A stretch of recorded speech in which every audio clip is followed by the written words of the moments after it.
আসসালামু আলাইকুম। ঈদ মোবারক সবাইকে। কেমন আছেন সবাই? চলে আসলাম নতুন একটা ব্লগ নিয়ে। আমি আজকে ১ সপ্তাহ ধরে ঘরটা শুধু ঝাড়ু দিয়ে রাখি, মুছি না। ১ সপ্তাহ আগে মুছছিলাম ঘর। তো আজকে ভাবলাম যে ঘরটা মুছে ফেলি। আর এর মধ্যে তো এমনিতেও ঢাকায় যাচ্ছি, মানে ঢাকা থেকে বাইরে, মানে দেশের বাড়িতে যাচ্ছি না। আজকে ঘরটা ঝাড়ু দিব, আবার মুছেও ফেলবো। ১ সপ্তাহ ধরে কিন্তু আমি ঘর মুছি না। ঘর মুছি না, তার কারণ হচ্ছে আমি আজকে কয়েকদিন ধরে মানে চিন্তা করছি, গত শুক্রবারের দিন থেকে চিন্তা করছিলাম যে একটা কোরআন খতম দিব। তো গত শুক্রবারে অল্প একটু পড়তে পারছি, শনিবারেও একটু পড়তে পারছি। রবিবারের দিন থেকে টানা, মানে এই ৫ দিনের মধ্যে, গতকালকে আমি খতম দিছি। ৫ দিনের মধ্যে আমি ৩০ পারা কোরআন খতম, মানে ৩০ পারা কোরআন পড়ছি। তো এটা আমার জন্য আসলে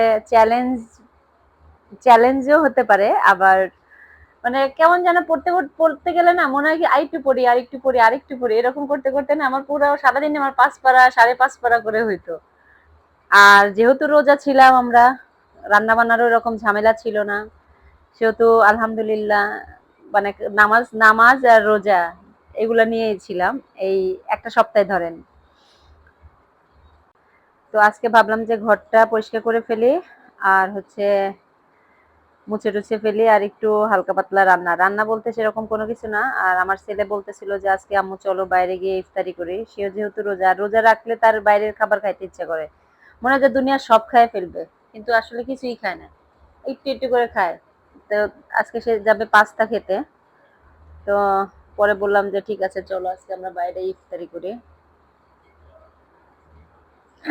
আর এই তো ঘরে যে ক্লিন করলাম, ঘরটা ক্লিন করে এদিকে ছেলে অ্যালবামের মধ্যে ছবি ঢুকাচ্ছে।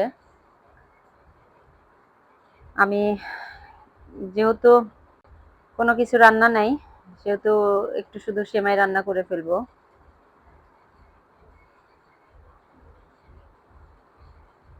রাতে যখন দুধ নিয়ে আসছিলাম তখন সাথে ১ প্যাকেট সসেজ নিয়ে আসছি, আর হচ্ছে নাগেটস নিয়ে আসছিলাম ছেলেকে, মানে ভেজে দেওয়ার জন্য। তো এই তো এখন মানে দুধটা বসাই দিব। সেমাই রান্না মানে মোটামুটি সবাই পারে, মোটামুটি না, সবাই বলতে সবাই পারে। এটা আসলে দেখানোর কিছু নেই, বলারও কিছু নেই, শেখানোরও কিছু নেই আমার কাছে মনে হয়। আবার অনেক সেমাই আছে যেগুলা রান্না আসলে শিখতে হয়, যেমন জর্দার সেমাই, এটা আমি রান্না করতে পারি না। আমি অনেক কিছুই রান্না করতে পারি না। তো সেমাই রান্নার জন্য আমি আসলে ২ কেজি দুধ দিয়েছিলাম ১ প্যাকেটের জন্য। আমি একটু পাতলা করে রান্না করি, কারণ আমি একেবারে শক্ত হয়ে গেলে ওই সেমাইটা আমি খেতে পারি না, বা আমি খাইও না ওইভাবে। তো এই তো, আর এবার আমার দোকানদার এই ব্রাউন কালারের সেমাই দিয়ে দিছে। লাচ্ছা সেমাইটা একটু সাদা সাদা হইলে দেখতেও ভালো লাগে। আর এবার বলতেছিল যে উনি আপা এটা এবার আসছে, এটা খেয়ে দেখেন, এটা ভালো হবে। তো ঠিক আছে, নিলাম উনার কথা মতো। আসলে দোকানে যেটা থাকে সেটা ধরায় দেওয়ার জন্য যে মানে বলে। আর ছিল না তো, আমি যেটা নিয়ে আসি সবসময় ওইটা ছিল না এবার। তো এই তো দুধটাকে আগে ঢেলে রাখলাম, ঢেলে এই যে এখন ঢেকে রেখে দিব। তারপরে রেস্ট করব। এর মধ্যে জোহরের নামাজ পড়ে নিছি, আসর পড়লাম, আসরের পরে এই যে এখন ৫:৩০ বাজে বিকেল। তো এখন মা ছেলে বের হচ্ছে মানে সেই তার ইফতারি করতে। সে ইফতারি করতে যাবে হচ্ছে তালতলা খিলগাতে, মানে খিলগা তালতলাতে। ওইখানে একটা দোকান আছে, সেই দোকানেই যাবে সে। সেখানে আসলে সেই দোকান যখন আজকে প্রায় কত বছর আগে, ২০১৭-তে উদ্বোধন হয়েছে, সেই ১৭ সাল থেকে আমরা ওই দোকানে রেগুলারই যাই, মানে রেগুলার কাস্টমার। তো এই যে আমার ছেলে ২ টা দিছে, পাস্তা দিছে, আর ২ টা পিজ্জা নিছে, বাই ওয়ান গেট ওয়ান। তো পিজ্জা ২ টা ও আর এখন খাবে না। বলতেছে যে আম্মু পিজ্জা খাবো না, শুধু পাস্তা খাই চলো।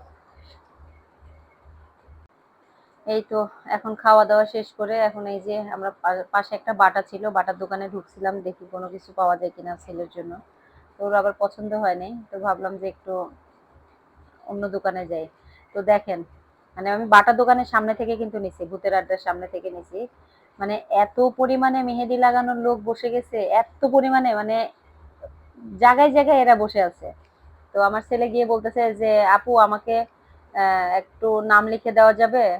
সে তার গেমের নাম লিখে নিবে হাতের উপরে।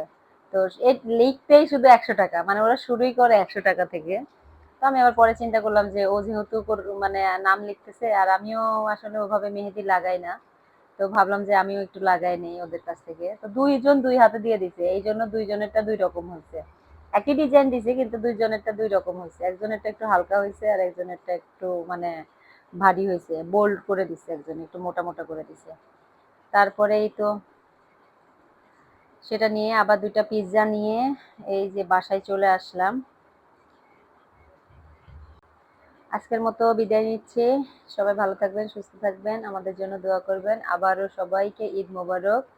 আল্লাহ হাফেজ। আসসালামু আলাইকুম।